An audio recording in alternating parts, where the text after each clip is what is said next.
Over the past few years, I don't think any company has released more of these little wireless microphone kits than Saramonic. And with each new release, everybody wants to compare them to the comparable Rode products. Now, whether that be the Rode Wireless Go 1 or the Rode Wireless Go 2. And this new kit, the Saramonic Blink 900, is absolutely their most ambitious undertaking. And to start with, it is now the most expensive of these mini microphone kits that I know about. Now, throughout this video, my single biggest criticism of the Blink 900 Pro is the price, and they have already dropped the price $100 less than what it was on launch day. This is something I did expect to happen. I didn't know it would happen this quickly, but just keep that in mind when you hear me mention the price in this video.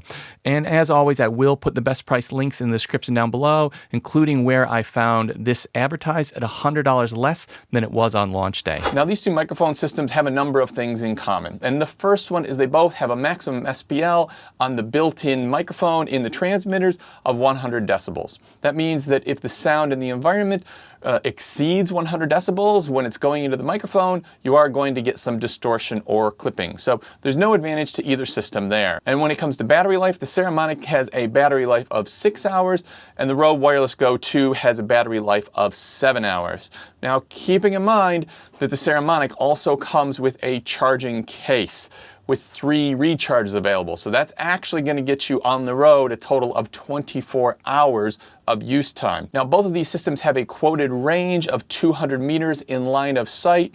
Both of these systems come with the furry wind muffs that you can put on the transmitters, so when you're in a windy environment, you won't get that howling or rumbling wind noise. Both systems can be used in a stereo or mono mode, where the left and right channel are separated out to the 2 different receivers or mixed into one mono track. Both of the systems are 2.4 gigahertz systems.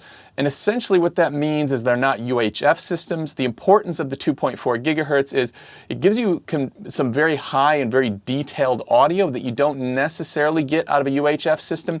The other thing about the 2.4 gigahertz system is you can take it anywhere in the world and the standard is the same.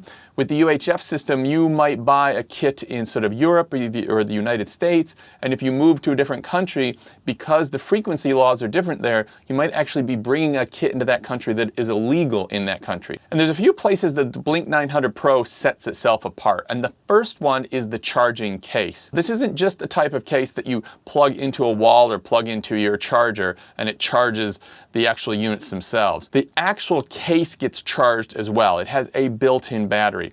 And that built-in battery will allow you to recharge the transmitters and the receiver 3 times. So when you figure that you've got 6 hours of battery life in the units to begin with, and then you've got 3 more sets of 6 hours, you've actually got 24 hours of battery life in this little system. Now, the Saramonic actually includes 2 lapel mics in the kit. That's something you don't get in the Rode Wireless Go 2. And the Saramonic Blink 900 Pro is going to come with more cables to give you more connectivity to different devices. So there's one that goes to a USB-C, one that's Lightning, one that's TRRS for like your computer or your tablet, one that's TRS, which is what you would use with your camera or sort of professional recording devices. Now, one of the headline features of the Blink 900 Pro, one that I don't hear talked about quite enough, is the auto gain feature. This means that you don't have to worry about setting your gain too strong or too weak, and you just let the system figure out what levels it needs and set those levels accordingly. This is something that at this stage I've never seen in a wireless microphone system like this before. And it actually works pretty well. The screens on the unit also have an auto brightness feature. So if you're in bright sun, they're going to be super bright. And when you're in a dark room, they're going to darken down so they aren't lighting up the whole room. Now, the next one can be a positive or it could be a negative depending on how you're using them. But the Blink 900 actually has screens on the transmitters as well as the receiver.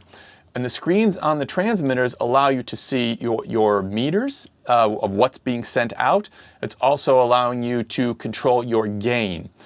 And you're able to control your gain separately between the 2 different units. Now, depending on how you use the system, this may be a good or a bad thing. If you are using the transmitters and you have them facing out and somebody's talking to the camera, you're actually going to see the levels the whole time, which could be distracting. So that might not necessarily be a good thing.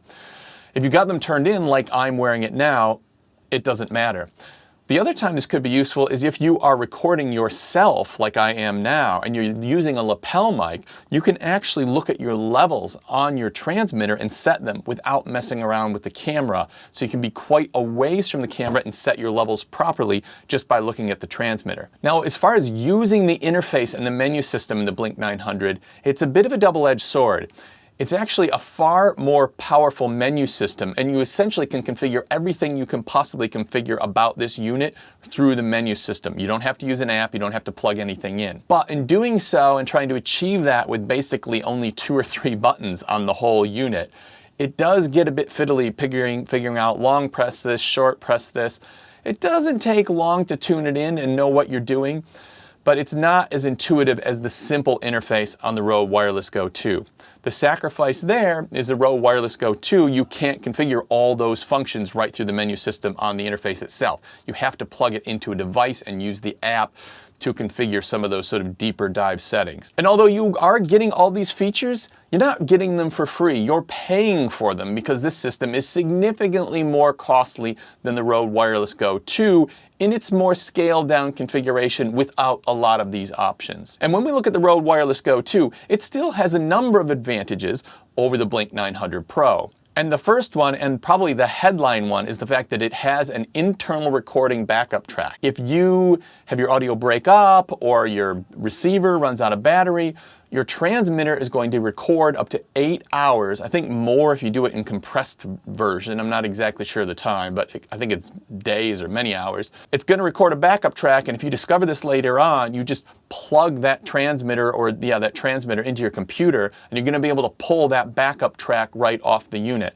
So this is a big one. So if you absolutely must have a backup track, then really the Rode Wireless Go 2 is your only option. Now the Rode system also has USB-C functionality. That means if you plug it into your computer, it opens up the Rode software and you're able to update your firmware through that. You've got a Rode Connect app. You can connect it to Rode's own sort of scaled down podcasting software and interview software. So there's a whole suite of software that you just automatically get with the Rode system.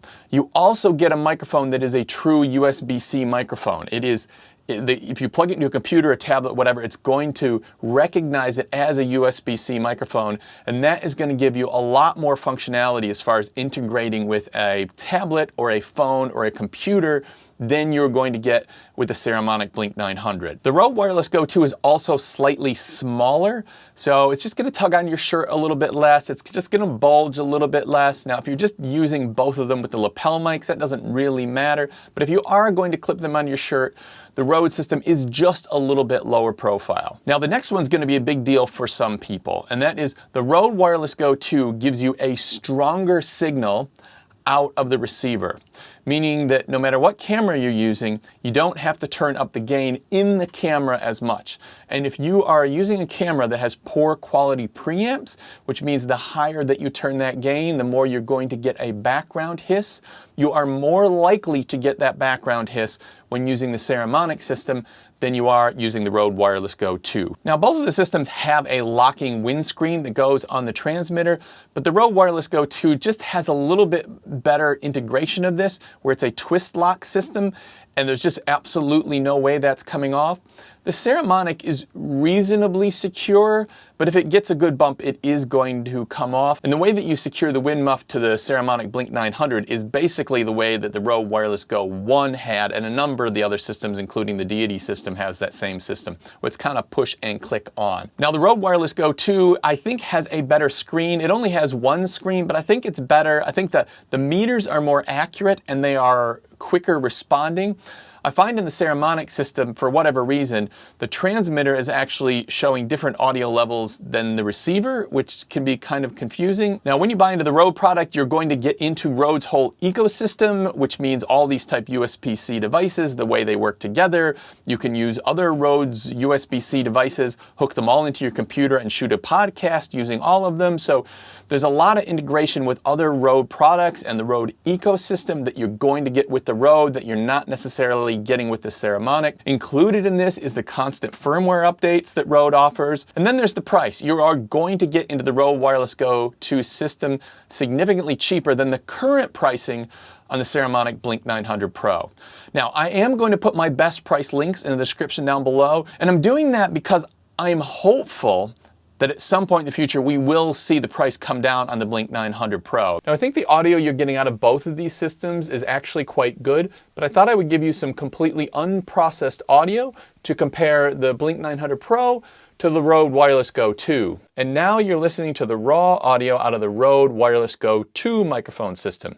And this is how it sounds. So although the Blink 900 Pro is not a perfect wireless microphone system, it is a very good wireless microphone system with a number of standout features that I think, depending on who you are, is well worth considering.